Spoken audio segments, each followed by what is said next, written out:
¿Qué tal, Darío? Qué gusto. Mucho gusto, ¿cómo estás? Bien, ¿y tú? Todo muy bien. Pues bueno, mira, ya estamos aquí a la hora. Pues bueno, no sé si podamos empezar, si te parece bien. Claro. Yo voy a estar grabando la conversación solo para tomar notas después, porque es para un artículo en texto, pues. Sí. Entonces, si no hay problema. Recording in progress. Buenísimo. Y Y pues bueno, me da mucho gusto que podamos hablar sobre este tema tan interesante. Que pues bueno, el año pasado fue el 70 aniversario, ¿no? Así De es. los descubrimientos. Y pues bueno, yo lo había propuesto a mis editores y se había hecho considerado súper interesante, ¿no? O sea, ¿Cómo? es un hallazgo muy único en su tipo en lo que es la región de América, no sé si incluso en América, en las culturas americanas. Pero bueno, por el tiempo como que ya no nos dio como para hacerlo, pero bueno, yo seguí insistiendo con que es importante este tema, ¿no? Y es Claro. fascinante, a mí me gustan mucho los temas históricos, pues, y yo soy mexicano, pues más sobre nuestras culturas, ¿no? Buenísimo. No sé si pudieras empezarnos contando un poco pues, de ti y de cómo se dio este acercamiento hacia la historia de Pacal. Sí, con mucho gusto. Mira, a mí siempre me ha apasionado la arqueología en general. Es un tema que al igual que a ti, yo creo que todos los mexicanos, siempre hay como algo que te llama, ¿no? Por eso es que vamos a Teotihuacán y vamos a Chichen Itzá y vemos y no entendemos muy bien qué es, pero vamos, ¿no? Y ahí estamos, hay como algo misterioso, algo místico ahí, involucrado. Y bueno, yo creo que para mí siempre Palenque había tenido como esta importancia por mi tía abuela, ¿no? Que de alguna manera estuvo muy cerca, eh, tuvo como esta rendija, que a mí me gusta mucho su punto de vista, porque no es un punto de vista académico. Yo creo que cuando entramos a temas de este tipo, arqueológicos, mesoamericanos, la mayoría de la información que tenemos es académica, ¿no? O sea, desde el enfoque, ¿no? de las instituciones, ¿no? Ya sea de las universidades o del propio instituto. Y bueno, su visión era más, digamos, popular, ¿no? Como de una persona normal que simple y sencillamente tuvo ese acceso único a esta historia, ¿no? Entonces, pues fue a raíz de su fallecimiento que como tal, yo siempre he escrito novelas cortas o publicidad o documentales, hice algunos cortos y entonces estaba como en esta búsqueda de qué seguía, ¿no? O sea, qué podía seguir para mí y fue por esos tiempos que me encontré con todos sus escritos, ¿no? Y me encontré con una serie de artículos y sobre todo de esto, ¿no? De documentación de la cual ella hablaba pues muy suelta porque las tenía ahí y que yo cuando quise buscar esto en internet me di cuenta que no existe, ¿no? O sea, que hay mucho de este material que literalmente no existe, ¿no? Entonces, así fue mi acercamiento, ¿no? Y bueno, a raíz de esto tuve la fortuna de tocar la puerta del instituto y que me recibiera Pedro Francisco Sánchez Nava, que en paz descanse el doctor, y que bueno, desde el inicio, o sea, yo me planteé como lo que soy, ¿no? Un escritor que esté interesado en esta historia y me gustaría abordarla y la realidad es que tuve todo el apoyo por parte del instituto para poder entrevistarme, para poder conocer digamos, a los expertos de este tema, ¿no? Y no solo eso, yo realicé para mi libro, primero desarrollé una investigación, la llevé con el doctor Pedro Francisco, puso a dos antropólogos a leerla, me regresaron no, anotaciones y sobre todo bibliografía, volví a leer todo esto e involucrarlo para poder crear mi libro, ¿no? Porque mira, el tema como tal de Pacal es muy misterioso. El tema del descubrimiento de la tumba es fenomenal, es asombroso, no es como de película. Pero sin duda yo lo que tenía más interés era no pisar por encima del trabajo de de todas estas personas, ¿no? Porque al final del día, pues todos los arqueólogos que están trabajando en que nosotros tengamos este conocimiento, pues dedican su vida, ¿no? A descubrir todo esto y pues están a la sombra de la sociedad, ¿no? Realmente no es como que no son Cristiano Ronaldo, Lionel Messi, etcétera, ¿no? Entonces para mí era muy importante como darles pues, o sea, respetarlos por atraer realmente sus descubrimientos, ¿no? Ahora, la realidad es que en los últimos años el estudio de Palenque se ha dinamizado muchísimo, ¿no? El estudio de Mesoamérica en general, ¿no? En las últimas décadas se ha dinamizado mucho, entonces parece que siempre va uno un poco atrás y así parece que va a ser siempre, ¿no? Vale, entiendo. Y pues bueno, no sé si nos podrías describir un poco más sobre qué es lo que había en los documentos de tu tía abuela, o sea, qué es lo que encontraste que te llamó tanto la atención. Claro, mira, en términos generales, ella tuvo la fortuna de poder visitar Palenque. Es una historia muy interesante porque ella tuvo la posibilidad de visitar Palenque con Alberto Ruz, ¿no? Y un grupo de amigos del doctor que fueron a las ruinas. Y ella, justo en la torre de observación de Palenque, tiene un accidente fuertísimo, ella se cae y se rompió absolutamente todos los huesos, ¿no? Entonces, ahí es donde el doctor, ¿no? O sea, utiliza sus medios y demás, desarrolla una camilla con cosas de la selva, le pide a los hombres sus cinturones para poder amarrarla y la bajan cuando, pues bueno, Palenque en ese entonces no había esta carretera, no había nada, ¿no? O sea, tenían que ir literalmente cortando mata, y la sube a un avión, la lleva a Tabasco, a Villahermosa, va y le toca, estaba pues muy del doctor Ruz, el mejor traumatólogo de México, estaba en su luna de miel en Paraíso y fue a tocarles a la puerta de su luna de miel para pedirle que por favor pudiera intervenir a su amiga, ¿no? Entonces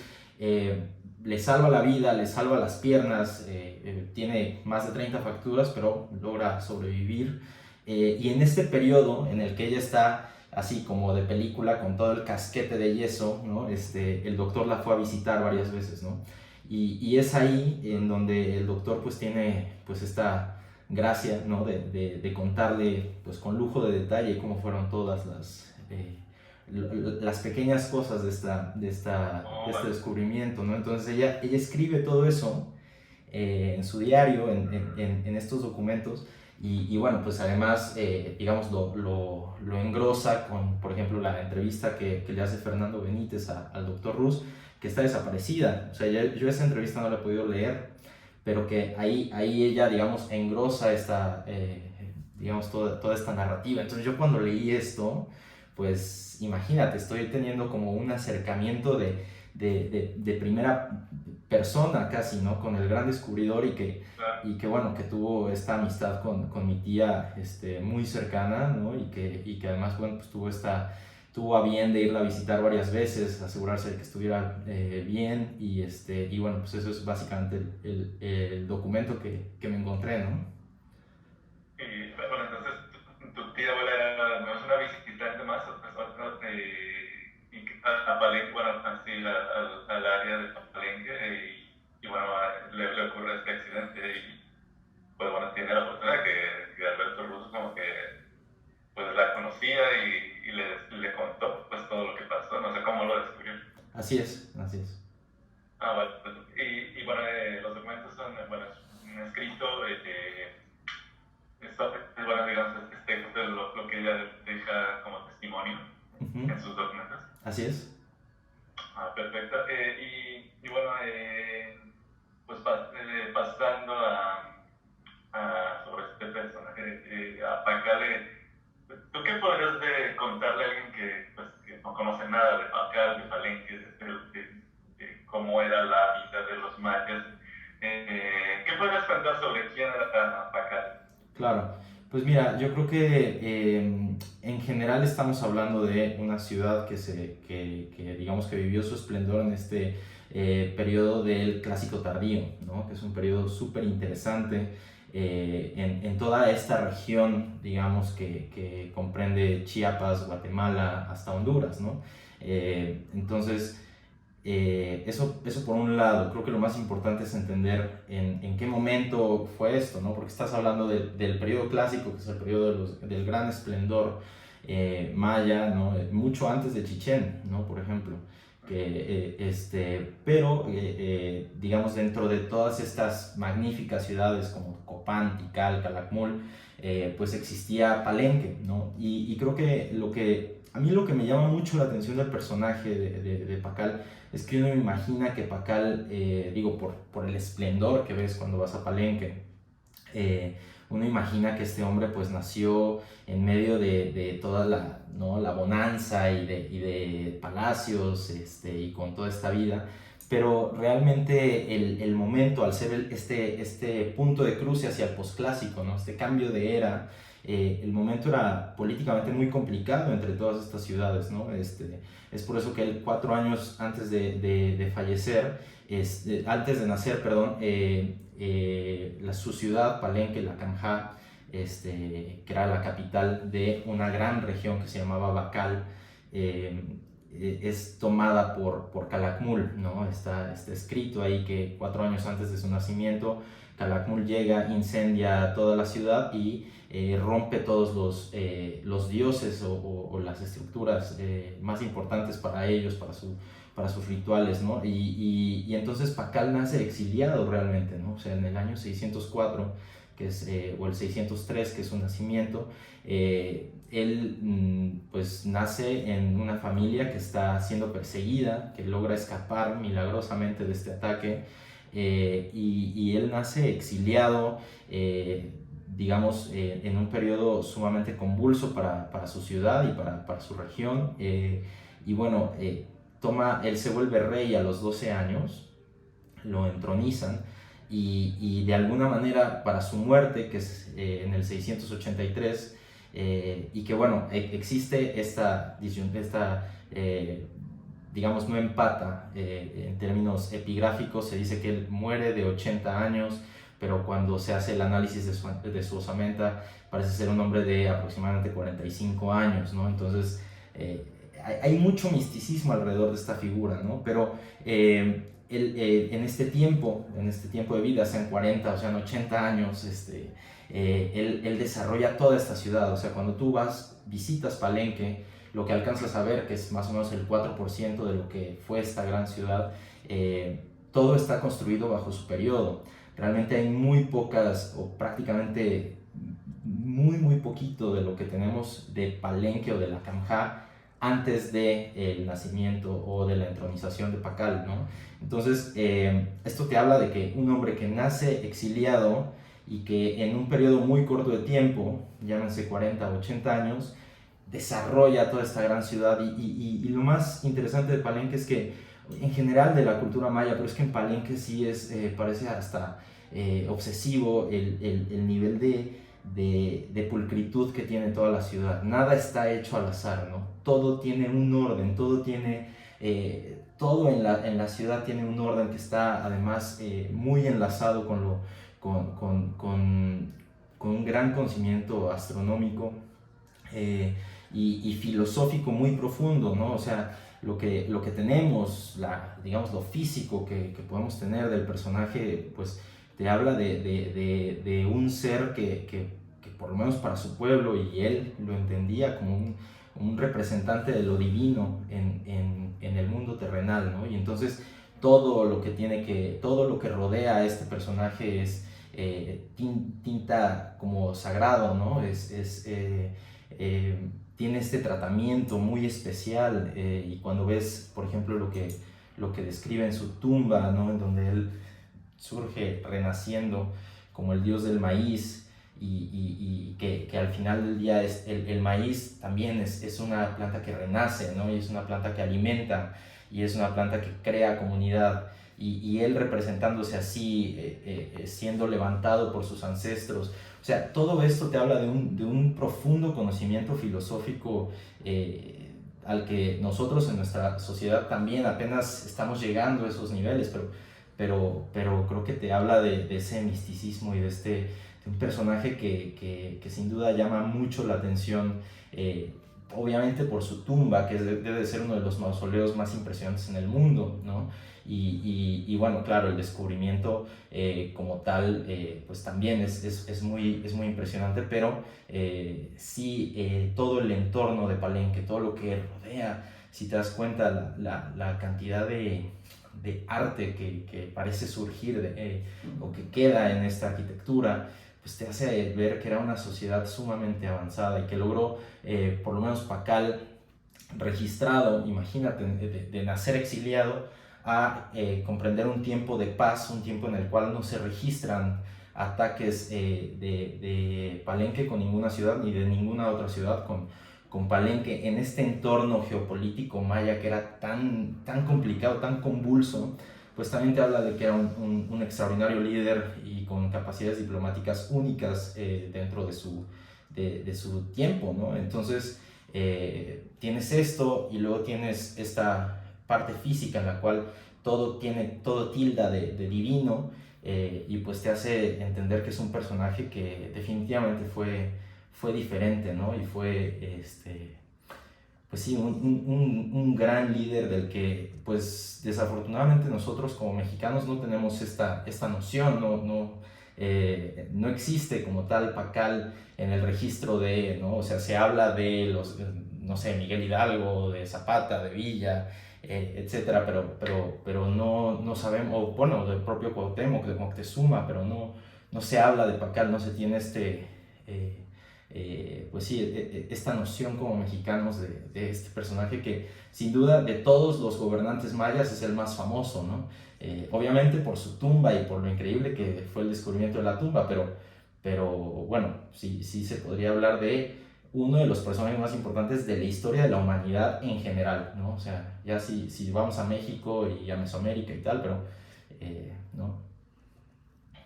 Claro, o sea, es un personaje que, como dices, no solo fue un gran líder, sino que creó todo un esplendor en esta ciudad tan imponente que fue Pacal, fue Palenque. Y pues sí, realmente es poco conocido.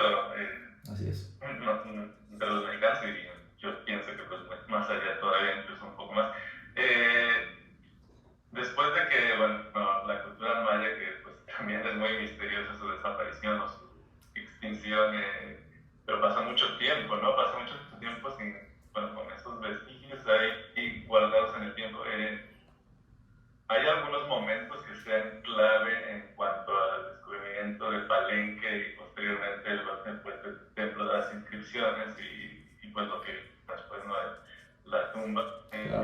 Pero digamos, hay algunos momentos que tú dirías que son clave como para situarnos temporalmente en cómo se descubrió Palenque y qué es lo que pasó. Claro, mira, se tiene por lo menos un registro de que alrededor del año 900 se dejan de erigir estelas en toda esta región, ¿no?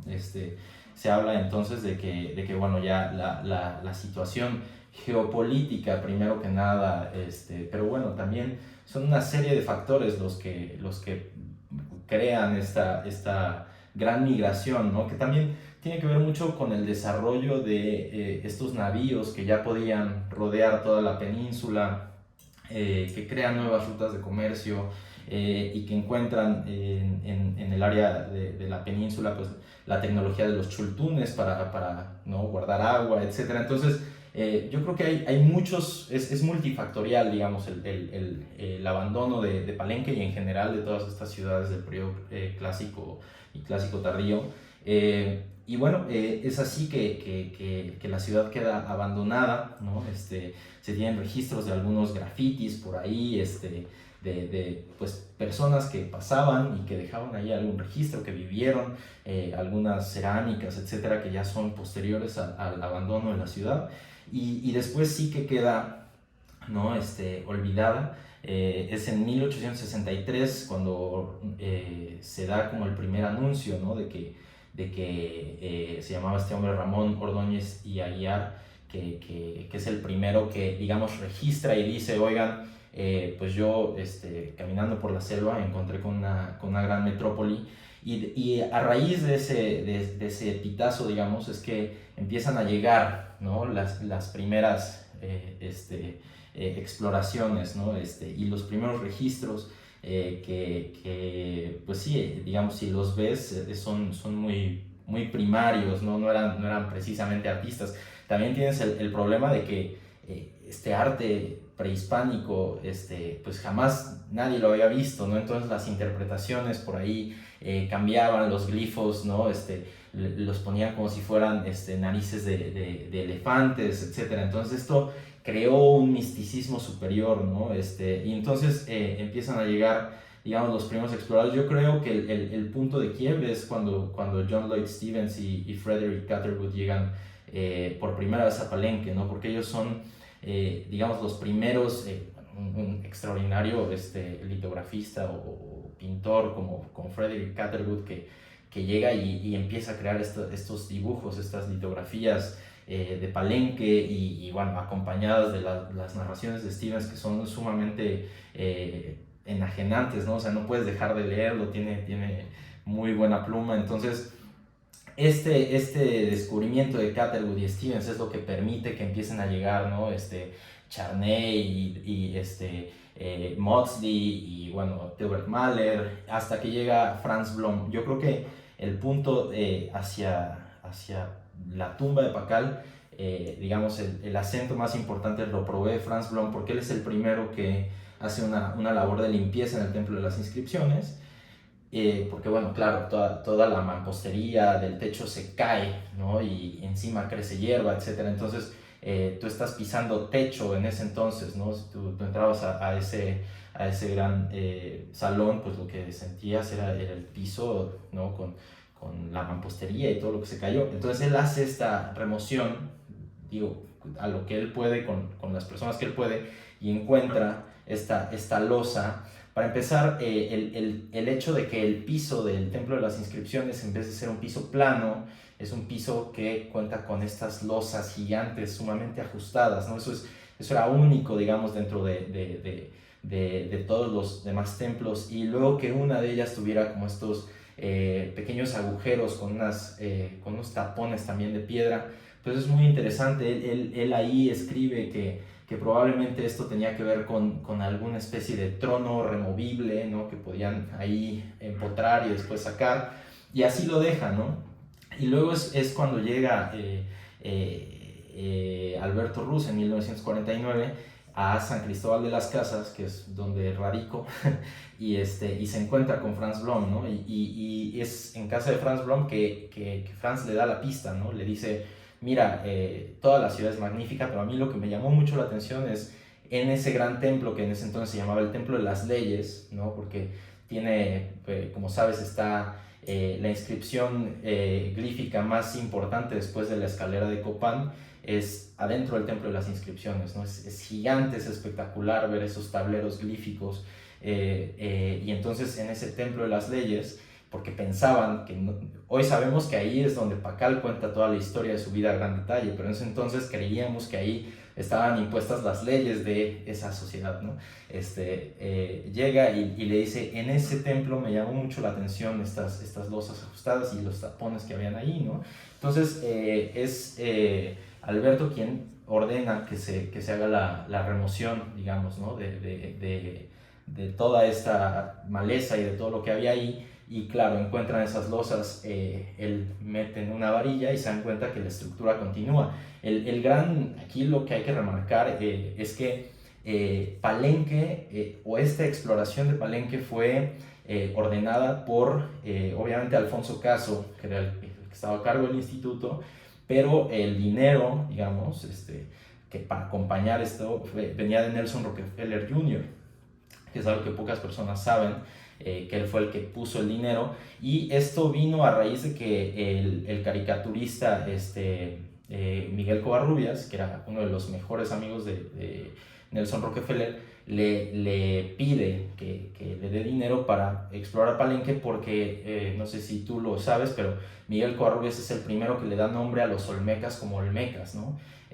Antes de Miguel Covarrubias se pensaba que el olmeca era maya, digamos, de primigenio, y Miguel Covarrubias es el primero que, digo, como artista, dice: ¿sabes qué? Esto se ve diferente, esto no es maya, ¿no? Y entonces por la cercanía que tenía la venta en Tabasco con Palenque, lo que se presumía es que Palenque tenía una correlación que podría ser, digamos, el eslabón perdido entre lo olmeca y lo maya, ¿no? Entonces, Alberto ve el Templo de las Inscripciones, que es el templo más grande que existe, digamos, en la ciudad, y lo que él esperaba encontrar era abajo un templo, pues ya sabes cómo se construye en Mesoamérica, que ¿no? Ponen un templo encima de otro, ¿no? Así es. Entonces él lo que estaba esperando es que si buscaban por arriba hacia abajo iban a encontrar lo que sería un basamento previo, probablemente olmeca, que diera fundamento a toda esta teoría que tenía Covarrubias y que en su momento pues los grandes arqueólogos pues desestimaban, ¿no? Entonces... Si te puedo interrumpir un momento, o sea, yo lo que entiendo es que Palenque es muy poco lo que está descubierto, o sea, lo que está al descubierto literalmente, pero digamos para quien no conoce Palenque, el Templo de las Inscripciones es digamos el edificio más grande, el más llamativo, el más impresionante que hay en la ciudad. Sí. O bueno, lo que se ha descubierto. Hay, digamos, por ejemplo, el contexto del grupo de las cruces, tienen más altura estas pirámides, pero están sobre basamentos preexistentes, digamos, ¿no? La diferencia del Templo de las Inscripciones es que todo es un templo per se, ¿no? Entonces sí es, digamos, el monumento más grande en cuestión de labor, el más alto en cuestión de hecho por manos, ¿no? Exacto, entonces por eso es que llama más la atención que otras pirámides o otros basamentos piramidales que son más altos y que están al costado izquierdo viéndolo de frente del templo, pero eso sí que están montados sobre digamos, la estructura natural de esa gran montaña, ¿no? Entonces... y es muy evidente, o sea, yo trato de imaginarme qué es lo que le llamó la atención a alguien que llegue y que ve, pues sí, como vestigios de algo entre el medio de la selva, no sean cubiertos por selva, pero digamos que el templo sí, digamos, llama la atención, o sea, era algo natural para ver. Y que es muy interesante porque claro que previo a la llegada de Alberto Ruz, pues desde Stevens hasta Ruz, pues todo tipo de exploradores y saqueadores de tumbas y demás llegaron a Palenque, extrajeron todo lo que se encontraron, ¿no? Es por eso que ves tantas y tantas representaciones de Palenque en museos de todo el mundo, ¿no? De todo lo que fue sustraído de ahí. Pero de alguna forma nadie más que Franz fue, porque Franz sí que tenía una habilidad diferente, ¿no? O sea, Franz Blom tenía, él tenía unos ojos distintos, él fue el único que tuvo como esta visión de pensar que podía haber algo en ese templo, ¿no? Pero sí llama la atención que los mejores saqueadores de tumbas de la época estuvieron por ahí, ¿no? Se dice que por ejemplo, la tumba del hijo de Pacal, de Cambalam, pues fue saqueada, por eso no la hemos encontrado. Hay muchas cosas por ahí que todavía nos surgen, pero nadie más que Alberto y Franz Blom tuvieron como la visión de decir, bueno, vamos a ver qué hay allá abajo, pero del descubrimiento de lo que es remover esa losa y empezar a escarbar y encontrar el primer escalón al descubrimiento de la cripta, de la tumba, pues son 3 años de exploración, o sea, fue muy complicado el ir limpiando poco a poco ese increíble túnel, ¿no? Y que además, dicho por ellos, ya había como rasgos de pesimismo, de que no iban a llegar a nada. El propio Rockefeller no entiende por qué es tan importante ese túnel más que ¿no? O sea, el mantener los estucos y demás, o sea, por qué el arqueólogo se está fijando en este túnel que no da nada, que probablemente era una escalera de emergencia o algo teatralizado, ¿no? Se pensaba que así como para entrar y salir y que se viera como, no se sabía, ¿no? Digamos, cuando se busca la tumba de Tutankamón, van sobre algo, ¿no? Pero en este caso no sabían a qué llevaba este conducto y bueno, yo creo que sí que fue muy complicado. Si hoy en día nos encontráramos con una pieza como ese gigantesco mausoleo, definitivamente el proceso sería diferente, ¿no? O sea, se harían, ¿no?, registros con robots y con todo esto primero, para ir poco a poco, y sería una cuestión de décadas probablemente, ¿no? Como lo que está pasando ahora en el Templo 20 de Palenque, ¿no? Que se sabe que ahí hay una tumba, pero lleva muchísimos años, ¿no? Entonces, el pensar en la forma tan meticulosa en la que Alberto Ruz trabajaba, cómo fueron liberando poco a poco esos 52 escalones hasta llegar a nada, porque esa es la otra, ¿no? Cuando llegan, por fin, llegan, digamos, ya al final de este túnel, se encuentran que no hay nada, ¿no? O sea, es uno de los trabajadores el que se da cuenta que hay una losa triangular en el costado izquierdo, y se dice que eso fue el trabajo más complicado, ¿no? La remoción de esta losa, o sea que ya no sabían si era de día o de noche, ya prácticamente una locura ahí de todos los trabajadores que estaban en ese momento, para poder asomarse, ¿no?, por primera vez a la cripta. Y bueno, lo que Alberto Ruz describe es, bueno, lo primero que vi es que es una cripta de hielo, ¿no? O sea, imagínate esta locura de ver por primera vez algo que había permanecido inviolado por más de 1200 años, y darte cuenta que la propia cal y todos estos sedimentos que durante más de 1000 años estuvieron goteando ahí, crearon una apariencia como de hielo, como invernal, ¿no? Entonces todo eso debió haber sido impresionante, y bueno, ya una vez que logran abrir la cripta y darse cuenta de que todo eso pues había permanecido intacto por más de 1000 años, pues bueno, debe de ser uno de los momentos más importantes, más relevantes de la historia, por lo menos de la arqueología nacional, sin duda que es un momento glorioso, ¿no? Y bueno, llegué a este momento donde encuentran pues la tumba, ¿verdad?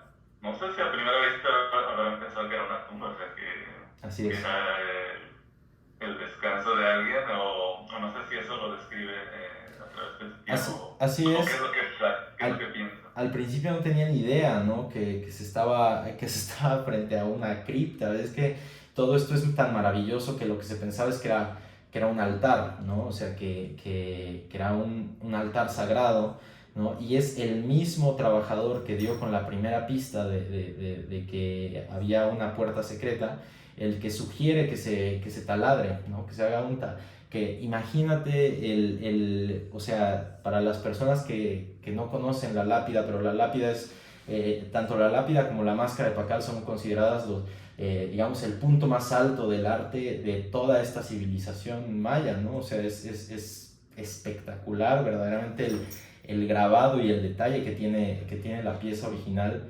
Entonces, bueno, o sea, pensar en taladrar eso pues era muy complicado, ¿no? Entonces, una vez que taladran y que meten por ahí un hilito, un cablecito, y surge color rojo cinabrio, pues ahí es que se dan cuenta que están frente a un entierro, ¿no?, de alguien muy importante. En ese momento ni siquiera tenía nombre, era el palencano, ¿no? Y entonces viene la otra majestuosa labor de este equipo de trabajo, que es el levantar esta losa, ¿no? O sea, que pesa varias toneladas, que es además, pues imagínate, la gran pieza de arte de una civilización, ¿no? Entonces, ¿y con qué elementos, no? Con unos gatos para cambiar llantas de camión, ¿no?, que mandan traer, y así es como poco a poco, ¿no?, empiezan a levantar y a introducir pequeñas tiras de madera, ¿no?, para ir levantando la lápida hasta darse cuenta, ¿no? Y es una fotografía muy reveladora de la presión y de de la locura que ya había allá adentro, ¿no? Que en el momento en el que eso más o menos alcanza 1 metro de ancho, Alberto Ruz se introduce por ahí con el riesgo de que eso se cayera, ¿no?, encima de él, y puede por primera vez darse cuenta que estaba viendo los restos óseos de aquel personaje para el cual todo eso había sido construido, ¿no? Entonces, pues sí, es sin duda uno de los grandes descubrimientos registrados de la humanidad, sin duda, ¿no? Ese momento. Vale, y Alberto Rus, dijo algo, o sea, hay algo que se sepa que nos da alguna expresión o qué es lo que dijo en ese momento Así es. sobre el descubrimiento. Sí, te lo puedo compartir si quieres, Claro. así, tal cual, ¿no? Como él lo describe en su diario, que es sumamente interesante. O sea, leer todos estos registros que él tiene de demás, pues es súper interesante, pero sí, ¿no? O sea, es algo muy similar a lo que decía, ¿no? O sea, darme cuenta que estoy viendo los restos óseos de la persona para la cual todo esto fue construido. O sea, imagínate, ¿no? Y en ese entonces no se tenía, o sea, estás respirando el cinabrio puro, ¿no? O sea, ahí sí no habían máscaras, o sea, realmente que te hace ver un poco el momento en el cual estaba la arqueología ahí y que sin duda Alberto deja un gran legado de lo que sería volver científica, ¿no? la arqueología, ¿no? De darle este tono científico, porque él realmente de profesión, su primera carrera fue ingeniería azucarera en Cuba. Entonces, que esa es otra historia, ¿no? O sea, Alberto, creo que a mí lo que más me llamaba la atención del personaje es cómo logró soportar, ¿no? Esas condiciones tan adversas, ¿no? O sea, porque hoy se dice fácil, bueno, 3 años de estar ahí en ese túnel infinito con todos los riesgos que conlleva estar en esa selva, ¿no? Definitivamente no quiere que estés ahí. O sea, hay todo tipo de animales, hay todo tipo de peligros y cómo de dónde venía esta fortaleza, ¿no? Del personaje y bueno, haciendo un análisis del personaje desde su nacimiento hasta ese punto, te das cuenta que él es uno de los precursores de la Revolución Cubana de 1933, ¿no? O sea, del famoso gobierno de los 100 días. Antonio Guiteras es su cuñado, ¿no? Entonces, que Antonio Guiteras haz de cuenta, el Che 15 años antes, ¿no? O sea, es el gran precursor de estas ideas que después llevan a la acción, logran concretar Fidel Castro, el Che, Cienfuegos, todos ellos, ¿no? Entonces, bueno, ahí te das cuenta que estás hablando de un personaje que tenía la revolución adentro de él mismo, ¿no? Por eso es que tenía tanta integridad con los compañeros de trabajo que soportan, ¿no? ese gran peligro, esas condiciones y que, bueno, logran este gran resultado. Entonces, en sí la historia es apasionante, desde donde la veas tiene cosas por descubrir y explorar que faltan, ¿no? Que todavía hay mucha cuerda ahí, ¿no? Y bueno, en ese momento, o sea, sabían que era la tumba de alguien muy importante, que era quizás la persona más importante para alguien que tardó mucho tiempo en identificarse, sin saberse que era de Pacal. Sí, bueno, aquí entra un poco el momento que es 1952 al desciframiento de los glifos, ¿no? Que eso toma todavía unos 20 años más. Entonces, por mucho tiempo, o sea, Alberto Ruz se refería a ese descubrimiento como el descubrimiento del Palencano, ¿no? Realmente es me parece que es la primera mesa redonda de Palenque en la que Linda Shield y bueno, ahí se dice que incluso Don Moy, que es uno de los trabajadores del sitio, es el primero que ya teniendo las primeras lecturas de estos glifos, observan el glifo emblema de esta persona y se dan cuenta que es un escudo, ¿no? ¿Y cómo se dice escudo? Se dice Pacal, ¿no? Entonces ahí es en donde queda ya por primera vez registrado que este hombre se hacía llamar ya como rey o digamos como gran señor Pacal, ¿no? Kinich Hanaf Pacal II, porque algo que es muy de la cultura maya en este periodo es que como nosotros, ¿no? O sea, tu abuelo se llama Aurelio, tú te llamas Aurelio, ¿no? O sea, y un poco así. Entonces, él es Pacal II, No sabemos cuál era su nombre previo a la entronización, ¿no? Porque al igual que los papas, también se les da un nombre y ese es el nombre con el cual ellos reinan. Pero sin duda, una vez más, ¿no? O sea, este gran descubrimiento fue muy en los inicios de este estudio de lo que había aquí, ¿no? Que antes el descubrimiento de la tumba 7 de Monte Albán, pues realmente no había interés de explorar nada, ¿no? O sea, obviamente Teotihuacán desde los finales de los 1800, pero realmente no existía como tal un interés del gobierno o en general de la sociedad mexicana por entender más sobre las raíces de nuestra sociedad, ¿no? Estaba todo muy enclaustrado en el eurocentrismo y en querer asimilar o ser más parecidos a lo europeo o lo americano antes que entender bien de dónde venimos, ¿no? Entonces Alberto Ruz supo, supongo que al final ya casi de su vida, pues quién era este personaje, de qué tamaño era el personaje que había desenterrado. Sí, al final, ya muy próximo a su fallecimiento, sí que se empiezan a dar ya estos, pero él, su figura también es interesante porque él siempre fue revolucionario en todo sentido. Entonces por lo menos él no participa activamente en mucho de este trabajo, ¿no? Claro que él desarrolla pues, los centros de estudios mayas más importantes que hoy tiene el país, pero digamos que él ya estaba viendo como como dirían, el big picture, ¿no? Ya no estaba tan metido solamente en ese descubrimiento, porque además Alberto Ruz fue un arqueólogo sumamente, pues tuvo mucho trabajo, ¿no? O sea, no solamente tuvo Palenque, también estuvo en Monte Albán, también estuvo en Uxmal, o sea, tiene mucho trabajo adelante de él, ¿no? Y bueno, pero claro que a raíz de este descubrimiento que sí que fue, o sea, imagínate encontrar fuera de Egipto otro templo que también tuviera un conducto secreto, que llevara una tumba, sí que llamó la atención en todo el mundo y a raíz de eso Alberto Ruz se volvió una persona sumamente famosa, reconocida, dio pláticas de esto por todo el mundo, y claro que le dio, digamos, esta posibilidad de él enmarcarse como una de las grandes figuras de la arqueología del momento y bueno, obviamente históricas.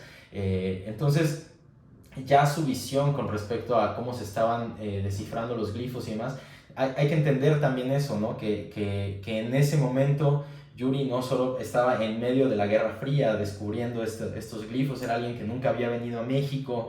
Entonces cuando se empieza a dar este desciframiento de Tatiana Proskuriakova, de Yuri Nózorov, digamos la escuela americana, que hasta entonces era la gran reinante de este estudio de lo maya, ¿no? En general todas estas monumentos, todas estas ciudades eran estudiadas por universidades americanas, ¿no? O sea, no alcanzaba aquí en México para tanto tesoro, ¿no? Entonces, en plena Guerra Fría, que un ruso venga a descifrar, ¿no? Etcétera, pues políticamente no fue bien tomado, se le tildó de que era un improvisado, etcétera, y no fue hasta tiempo después que ya por fin se le pudo dar el reconocimiento a Yuri a punto de fallecer, ¿no? De como el gran descubridor o el que descifra todo este lenguaje. Entonces ya no sé si realmente Alberto Ruz alcanza a darse cuenta de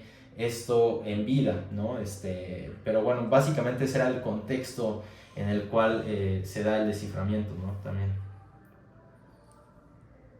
Yo que trato como de esta idea de que no era algo común en Mesoamérica, digamos, estos entierros en una pirámide, ¿no? O sea, que pues, se conocen en Egipto, por ejemplo, pero claro, que de este lado en América no era algo como muy común, o sea, que eso lo hace como algo más único en su tipo. No sé si tú has tenido oportunidad de saber algo de eso. Sí, es algo muy interesante que un buen ejemplo de algo similar es la tumba que se encontró en Sibanché.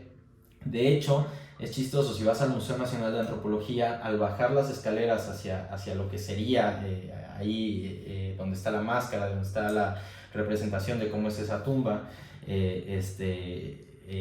lo primero que ves al bajar las escaleras es hay un pequeño registro de un plato y demás. Eso es de una tumba que se encontró en Sivanché, que está muy cerca de Bacalar, y que chistoso, pero Sivanché es, digamos, donde se inicia el reinado de la serpiente o de Calakmul, ¿no? O sea, de Sivanché ellos van a Calakmul, o sea, es el gran antagonista de Pakal, digamos, ¿no? Esta sociedad. Y en Sivanché se encontró un basamento piramidal similar, con un conducto similar, pero se inundó, ¿no? Entonces, lo poco que pudieron rescatar es este plato. Entonces eso también como que dices, bueno, capaz que hubo más, o capaz que no, como dices, no hemos llegado a conocer de otros casos. También en México todavía a lo mejor está por venir, ¿no? Pero sí que hay otro registro, pero en este caso este entierro pues se inunda, no sabemos bien a bien quién era esta persona, etcétera, ¿no? Y bueno, el otro ejemplo muy claro pues es el que está a un costado de Pakal, que es la tumba de la Reina Roja, ¿no? La cual también está dentro de un basamento piramidal, y que se sabe que había un túnel. Se imagínate el nivel de astucia de estas personas, que había un túnel que conectaba los dos entierros, ¿no? Entonces yo creo que eso es maravilloso, te habla del gran avance en términos arquitectónicos que tenía esta sociedad, como para, imagínate, desarrollar esto 1200 años antes de nuestra era, y que logre soportar los embates de la selva y de los temblores y de la extrema humedad que se vive en Palenque, para que hoy lo podamos visitar, ¿no?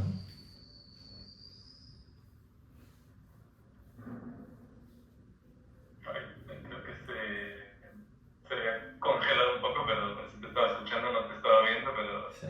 pero me refiero a si te escuché. Bueno, no sé si para finalizar, se me hacía muy importante lo que te decías al principio sobre, sobre que realmente, digamos, este tipo de la historia.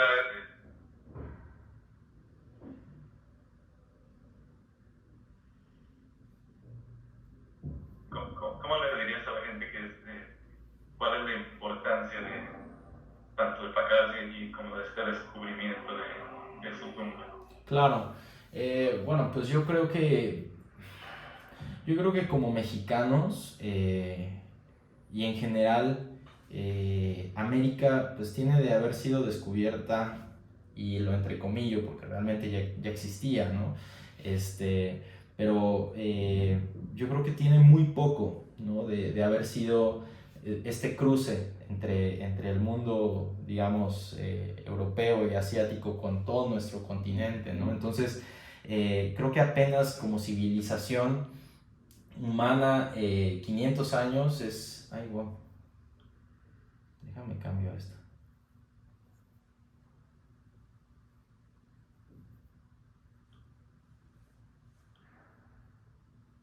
Recording in progress. Ahí ya estamos, ¿no? Sí. Bueno, habías empezado justamente, pero creo que ya no escuché nada. No sé si pudieras volver a expresarlo. Sí. Bueno, pues yo creo que 500 años de este cruce digamos, del descubrimiento, entrecomillado, de América, pues es muy poco tiempo como para poder darle una lectura, porque además del descubrimiento de América, digamos, a lo que hoy tenemos, pues realmente de estudio como tal mesoamericano, pues será a lo más un siglo, ¿no? Y de ese siglo, ¿hace cuánto que realmente se empieza a dinamizar esto? Pues es, digamos, de los 50 para adelante, ¿no? Entonces, yo creo que hay todavía muchísimo por conocer. Yo creo que todo este siglo para nosotros va a ser de conocer y entender más sobre todas estas grandes civilizaciones, ¿no? O sea, yo creo que Mesoamérica, por ponerlo en un paralelo, sería como la Europa, digamos, de la época romana, en la cual también existían tantas lenguas y tantas culturas desarrollándose a la par, ¿no? O sea, creo que pensar por ejemplo, en los mayas como los mayas, pues poco a poco vamos a ir entendiendo que hay grandísimas diferencias, aunque son mayas, hablaban distintos idiomas, tenían diferentes representaciones de deidades, entendimientos, que si bien tenían una base en común, sí que eran diferentes entre ellos mismos, ¿no? O sea, por ejemplo, Cahuil como dios en el periodo clásico y Kukulcán en el periodo posclásico, o sea, no podrías englobar todo eso como mayas. Es como si a nosotros nos pensaras americanos, aunque hay una diferencia gigante entre los bolivianos y los canadienses, ¿no? Entonces, yo creo que poco a poco vamos a ir descubriendo la grandeza de dónde estamos caminando y de las raíces que tenemos, ¿no? Y yo creo que en ese sentido eso es lo más importante de estos temas, ¿no? El poder sentirte orgulloso, el poder caminar con la cabeza alta de nuestras raíces, ¿no? Por tanto tiempo se creó esta idea de que el mexicano era flojo y que estaba abajo de un nopal con un sombrero. Yo creo que eso ya se tiene que romper, ¿no? Y es a raíz de nuestras raíces, a raíz de poder tener esta apertura, ¿no? Yo creo que eso es el gran reto, por lo menos para mí, es devolver esto digerible, o sea, de que este tipo de información no quede solamente en el aspecto académico, sino que realmente logremos como sociedad entender un poquito más ligeramente de todo esto y que, bueno, eso te haga sentir diferente como mexicano, como latinoamericano, como indígena, que no seamos representados como, ya sabes, narcotraficantes o mojados o sirvientes, sino como reyes, como grandes señores, como grandes señoras, dueños de una civilización avanzadísima, de la cual pues apenas ahorita nos estamos empezando a poner al corriente de qué tanto llegaron a avanzar en términos filosóficos, en términos matemáticos, astronómicos, arquitectónicos, por donde lo veas. Aquí todavía vibra esta gran civilización, ¿no? Estas grandes civilizaciones, porque realmente son muchísimas, ¿no? Vamos, Monte Albán, 3000 años seguidos de civilización continua. Pues, o sea, ¿dónde más ves ese tipo de cosas, no? Es muy profundo, es muy grande el tesoro, y yo creo que en el momento en el cual como latinoamericanos nos demos cuenta de lo que tenemos, de que estamos sobre los hombros de gigantes, ¿no? Yo creo que ese va a ser un despertar, un rugido, ¿no? Porque 8 de cada 10 personas en Latinoamérica, pues, vienen de estas raíces, ¿no? Y por tanto tiempo fueron magullados y vistos para abajo, cuando en realidad pues son los grandes herederos de estas civilizaciones, ¿no? Entonces creo que esa es la importancia del personaje, de la historia, de hablar de esto y de volverlo algo que no sea aburrido, que no sea un letargo, ¿no? Sino que sea algo dinámico, ¿no? Claro, o sea, me parece importantísimo cómo lo has descrito. Y pues finalmente no sé si nos puedes contar un poco de qué hay en tu libro y o sea, qué puede encontrar el lector en tu libro. Claro, muchas gracias. Bueno, por último, nada más decir que esto no nos limita, o sea, no es solo de los mexicanos o solamente de los hablantes de maya o de los chiapanecos en general. Todas estas civilizaciones pertenecen a la raza humana y, o sea, son tan nuestras como de cualquier otra persona del mundo. O sea, eso también creo que es importante, ¿no? Y bueno, por último, de mi libro, pues básicamente es una historia entrelazada, ¿no? Yo lo que planteo es que Alberto Ruz y Pakal pues tuvieron sin duda un lazo, una conexión muy importante, ¿no? O sea, el descubridor y el descubierto, ¿no? Entonces la historia va entrelazada entre la vida de Alberto Ruz, que, ¿no? Digamos, desde su periodo revolucionario, o cómo él también nace exiliado, porque él, aunque es francés, su familia es cubana, ¿no? Entonces él nace exiliado al igual que Pakal, ¿no? Él cruza una revolución al igual que Pakal, y bueno, logra culminar, digamos, o lo más relevante de su vida, por supuesto, es este gigantesco descubrimiento, ¿no? Entonces es esta historia entrelazada entre Alberto Ruz-Dullier y Pakal, ¿no? Y bueno, es una investigación de casi 5 años, en la que, bueno, pues tuve el gran placer de tener grandes maestros que fueron acompañándome en este proceso, tanto del lado cubano, para entender cómo es que este personaje logra tener los arraigos para lograr ese descubrimiento, como de intentar recrear el momento geopolítico en el cual Palenque, ¿no? Surge como esta gran ciudad, y obviamente el momento del descubrimiento, ¿no? Esta historia que fue la que me atrajo, ¿no? Que tiene que ver con este descubrimiento como de Indiana Jones, de esta tumba inviolada por 1200 años, ¿no? Adentro de un templo majestuoso con unas escrituras glíficas, unos tableros impresionantes, ¿no? Excelente, Rodrigo. Pues, bueno, quité la cámara porque como que se te saturaba un poco, pero bueno, te agradezco muchísimo por esta amplia conversación, que me parece fascinante, súper interesante, y pues si me permite seguimos en contacto. Claro. No sé si tú tengas como algún material gráfico que tú consideres que es importante mostrar, que pudiéramos incluir en el artículo. ¿Cómo qué podría ser? Por No sé ejemplo, si por ejemplo, alguna imagen del texto de tu tía. Pues me claro. estaría interesante saber, conocer cómo ella, digamos, compartió esto y en una foto, pues, y no sé si hay otra cosa, otro tipo como de apoyo gráfico. Sí, bueno, tengo algunas imágenes, no sé si tienes imágenes del descubrimiento, por ejemplo. Tengo, bueno, claro, te puedo compartir, digamos, del escrito de mi tía, bueno, pues está ahí redactado,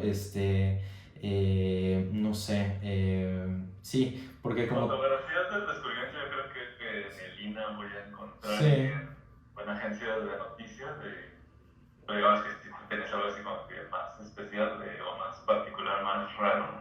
claro. Pero bueno, si quieres lo vamos hablando por WhatsApp.